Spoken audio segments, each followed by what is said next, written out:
Imagine you could step inside the minds of Canada's healthcare leaders, glimpse their greatest fears, strongest drivers, and what makes them tick. Welcome to Healthcare Changemakers, a podcast where we talk to leaders about the joys and challenges of driving change and working with partners to create the safest healthcare system.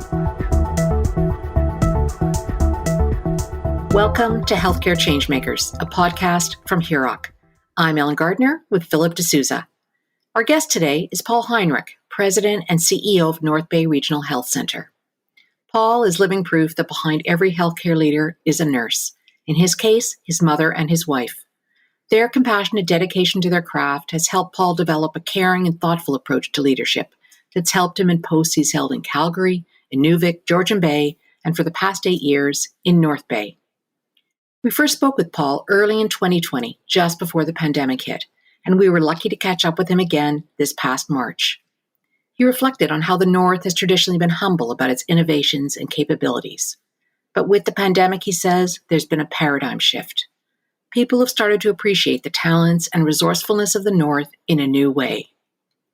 At one point in the pandemic, when the numbers of COVID-positive critical care patients in Southern Ontario was rising to dangerous levels, North Bay was officially added as a load-sharing site. When we talked to Paul, they had not received any critical care patients, but since then, several have arrived, and they expect to receive more until we're through this current crisis period. I want to ask you, Paul, what was your first professional job, and what did you bring from that experience to your work at North Bay Regional Health Centre? Growing up, my mother was a home care nurse, and I sometimes would even go in the car with her to visits, and I really admired the work that she did, and I could see the positive impact she had on the patients that she looked after. And I think I was really inspired early on as a boy. As soon as I graduated my undergraduate at Nipissing University, my mom found me this job ad, and it was the business manager for Muskoge's Parry Sound Home Care Program, which at the time, in 1992, was responsible for all the home care services for Muskoge and East Parry Sound. It's a really interesting job, so I went to work for the same employer that my mother had worked for, and then I was inspired, certainly, and I spent the entire 28 years of my healthcare career in the healthcare industry. I chose this industry for my lifelong career, and I actually met the love of my life, who was a nurse at home care as well, and in Huntsville. And I always reflect that I've been fortunate to have the insight and wise counsel of my wife and my mother, and I think it's helped me become a really considerate person that's thoughtful about the impact that the decisions I make have on our patients and staff. You've been fortunate to have strong women in your life, Paul. One thing that really stands out is your commitment to lifelong learning. You have the equivalent of more than 14 years of post-secondary education, 2 master's degrees. You're a certified health executive. You have a chartered accountant designation. What is it about those educational experiences that have prepared you to be a healthcare leader? Well, I've always understood that in order to be a healthcare leader of any significance, I needed broad education and deep education and experience. And I set out on purpose in my lifetime to have a varied educational background, and that allows me to bring different professional lenses to problem solving. My last degree, which was a Master's of Education, I set out to do that because I had a concept for North Bay Regional Health Centre that I wanted to create. I wanted to create internal educational leadership capacity. So I guess leadership education capacity. And so I learned things about adult learning, and I did a little bit of modest research on leadership development as part of that course. And I basically used the hospital as a living laboratory and added value to the hospital through that education. And what's resulted is all of our leaders at every level of management and even beyond are trained in continuous quality improvement tools, creative problem solving tools, and other leadership skills. And that goes for not only administrative leadership, but also for our physician leadership group as well. So what we're doing is investing in our people and having that readily available and that resource embedded in our organization, so that it just becomes a natural way of approaching your work is to improve the work every day. We first talked to you in early 2020, before the whole world changed, and you told us some incredible stories, which we will include in today's podcast. I wondered if you could bring us up to date. How did you and your staff manage through all the chaos created by the pandemic? Our team is better prepared than most to handle change. We're very adaptable and we take things in stride. And our organizations just this year turned 10 years old. And before North Bay Regional Health Center existed, there were 3 organizations, and that got brought down to 2. And then we had North Bay General Hospital and Northeast Mental Health Center combined. So we moved into a brand new building with a brand new corporation, a merger of tertiary mental health, large community hospital, and lots of different outpatient programs. So it's a pretty special organization. And just to be able to make that kind of cultural, facility, and programmatic change all come together, has really started us off on the right foot. And most recently, we went live with Meditech Expanse in our organization. That was, 3 years in the making. And really, it prepared us because as we went live, I think October 2019, we had a very short period in between post-go live optimization, which is a very challenging time. And in order to achieve that outcome of bringing that technology online, we had to have very routine emergency meetings, essentially. So we more or less picked right back up where we were in closely monitoring the health information system upgrade. Paul, I want to go into something you mentioned, talking about the electronic health information system. And I know that this system is going to eventually see all 24 hospitals in the region share one chart for each patient in the region. So this is a massive undertaking. What are you most proud of about this launch? I'm most proud of the fact that our organization took a risk. And sometimes the biggest risk is not taking one. Our organization, along with Sault Ste. Marie, West Parry Sound, bravely decided to be wave one and build some of the system together. But we always did it cooperatively with all the organizations. And now I'm very excited that the other hospitals, including Sudbury, will be coming online soon.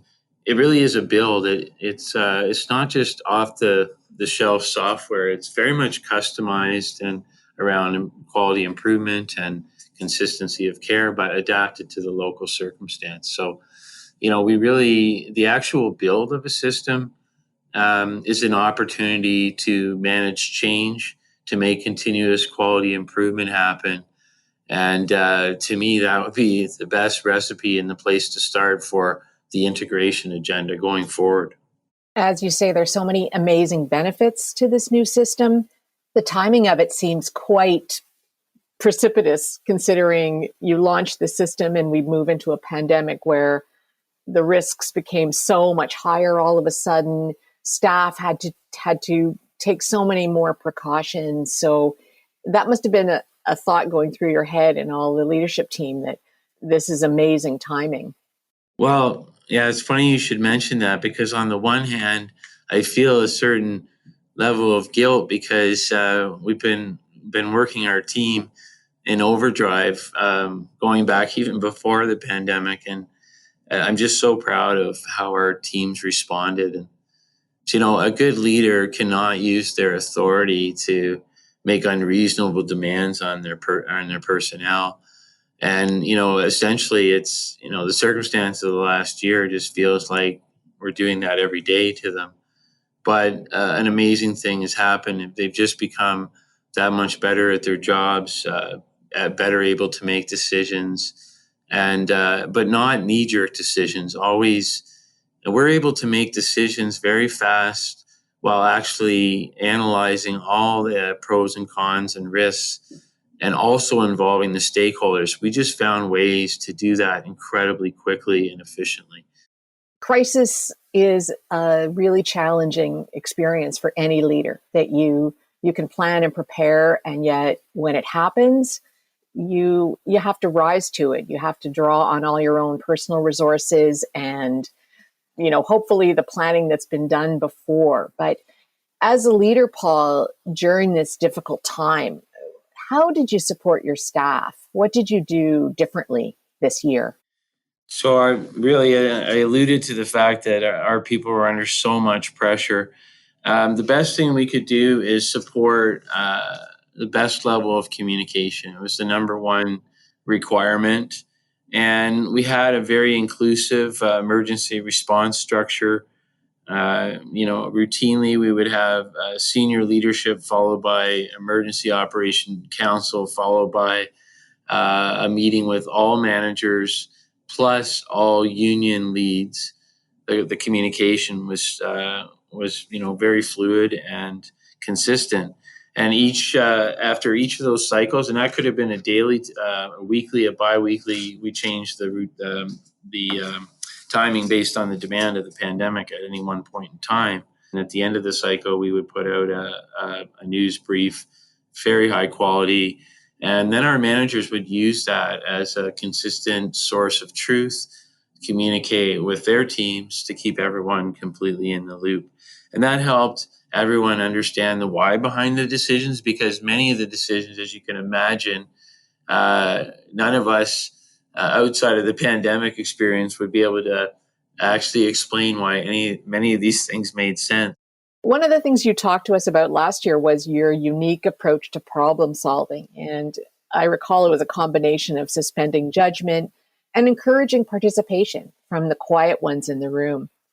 You used those skills with great results when you took on the CEO role of the newly amalgamated hospitals in North Bay in 2012. How did you adapt those skills to some of the problems that arose during the past year?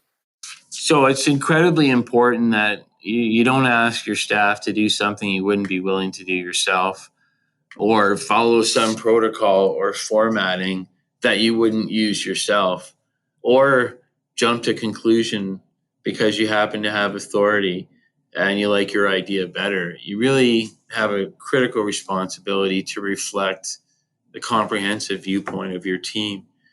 And I did, in fact, do a thesis regarding leadership development in hospitals in Ontario. So in 50% of the organizations that actually had leadership development programs, the criticism was people are not, behaving in the way that they're asking their teams to be, and that undermines that leadership acumen. So, and it's never been more important than in the pandemic. Really, the moral authority of a leader to lead pretty much anywhere has been tested, I think, to the nth degree. And because you do need moral authority to be a leader, you're not a leader if no one's following you. It's not about the position title. Paul, how have you maintained balance in your own life during the past year? Well, to be quite honest, early on in the pandemic, when we were working just incredibly long hours, I wasn't sleeping properly, and I couldn't play hockey anymore.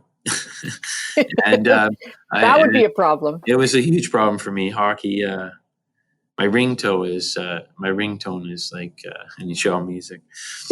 Um, so yeah, my overall health actually personally declined early on, and fortunately, I had lots of strong support around me, and I realized that I needed to do what kept me healthy, which is exercise. So what I started doing was going for hikes at Descheny Falls, which is a beautiful hiking trail near North Bay, and on lunch breaks. And then I started taking longer lunch breaks, but there weren't lunch breaks. I scheduled in meetings. So while I was on the trail, um, I could actually conduct business and also be getting exercise. And then I discovered a fun thing is it's really hard to get stressed no matter what the conversation is when you're in the middle of the forest. I guess I should have said this first, but my wife has always been a source of strength. She's always solidly behind me, and she supported me and recognized, the challenges that I was undergoing. Beyond my wife, I stayed connected with two of my children that still live at home, and all five of my children, period. And virtually connecting with our grandchildren. We have two grandchildren that live in London, Ontario, and one that lives in Vancouver. So they're the joy of my life, and definitely reminds you of what's critically important in life. I really liked your idea, Paul, and something you've put into practice for yourself of hiking and doing meetings while you're hiking. Is that a practice that you think you'll continue for a long time? So now I'm nervous because I am speaking with High Rock. So I realize there's a risk of me stumbling over a route while looking at my phone. However, the risk of not getting my exercise and feeling calm in nature is a bigger challenge for me. One thing that I do take away from it, Paul, is that, and I think that a lot of leaders need to keep in mind, and I love that you brought it up, is taking care of oneself, like taking care. Everyone needs to take time for themselves and take care of themselves, especially in a year where everyone's been kind of go, go, go, go, go. So you kind of recognizing that in yourself and saying, you know what, I need to take care of myself. I need to get some fresh air. But guess what? I can take a few calls from outside. It's very important. So as a leader and speaking to other leaders, Paul, why do you think it's important for leaders to take time for themselves, make sure that their mental health is right? Like, what do you think that the benefits of that are? Well, I think that what I've realized is it doesn't matter how experienced, knowledgeable, or well supported a person is. There's a limit to every individual, and I think you do have to self manage that. In fact, I participate in a 360 review of my performance every 2 years. I found by doing that 360, that tool actually helped me realize that I was not indestructible either. But I don't want to give myself too much credit because, as I mentioned, I do have a very supportive family and a very supportive leadership team. So and I was asked the question by my board the other day, not too long ago. So, how is everybody doing? And I basically responded, you got to look around. I'm surrounded by medical professionals. You're not allowed to get unwell in this hospital. It doesn't matter if you're the boss, because you can't lead if you're unwell, honestly. And your team needs you to be well in order to, make the right decisions.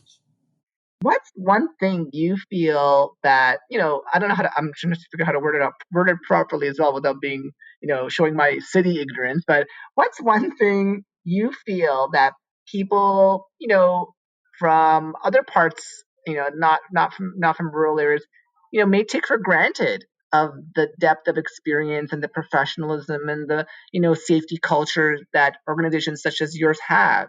Just generally speaking, we're the best the best kept secret in the North. Really, there's so much capacity and leadership.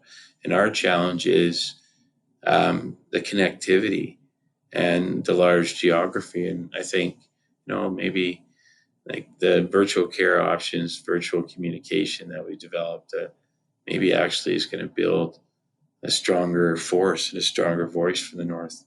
I guess it's just being aware that the North is here. And, the more important thing, that's like an exciting thing that just happened, is that North Bay was identified at the point in time when the pressure was getting very high, especially moving all the way down to Barrie, and the number of COVID positive critical care patients was rising to dangerous levels.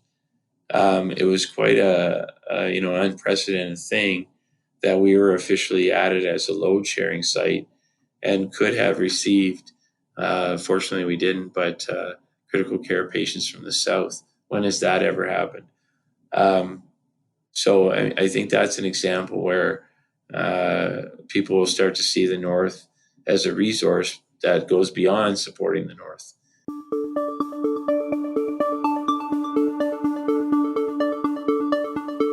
Okay, we're going to move to the lightning round. So I'm going to ask you a series of quick questions and just provide the answer that first comes into your mind.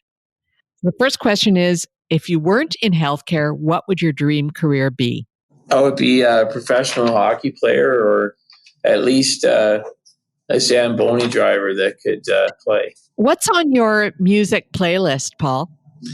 I usually listen to classic rock, and there's a station on the satellite radio called The Bridge that my wife and I are quite fond of. It's easily listening classic rock music. Are you a coffee man or a tea man? I drink coffee and Diet Pepsi and Red Bull. And sometimes my staff ask me not to have quite as much because it sometimes impacts their workload.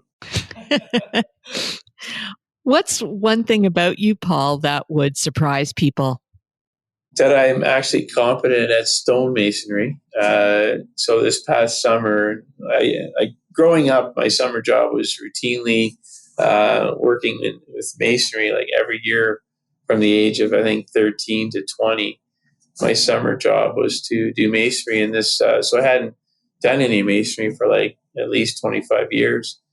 And I decided to do this massive 400-hour stone walkway and step project, and which involves 7 tons of 3-inch granite, all cut up into and creating steps and a walkway. And I'm pretty proud of the result of that. I was kind of proving to my wife that I could do that. She didn't believe that I was a qualified masonry person because it had been so long. So I think she's convinced now. She probably has a list of projects for you to do now. Yeah, now exactly. That was the mistake. Now she's got another list of things I can do for sure. We really want to thank you, Paul, for speaking with us today. It was a real pleasure. Thank you so much, Ellen. It's an excellent host. Thanks so much. Thank you for listening. You can hear more of our interview on our website, hirok.com. Follow us on Twitter at Hirok Group, or email us at communications@hirok.com. Healthcare Changemakers is recorded by Ellen Gardner and Philip D'Souza and produced by Podfly Productions for Hirok.com. Please rate us on iTunes.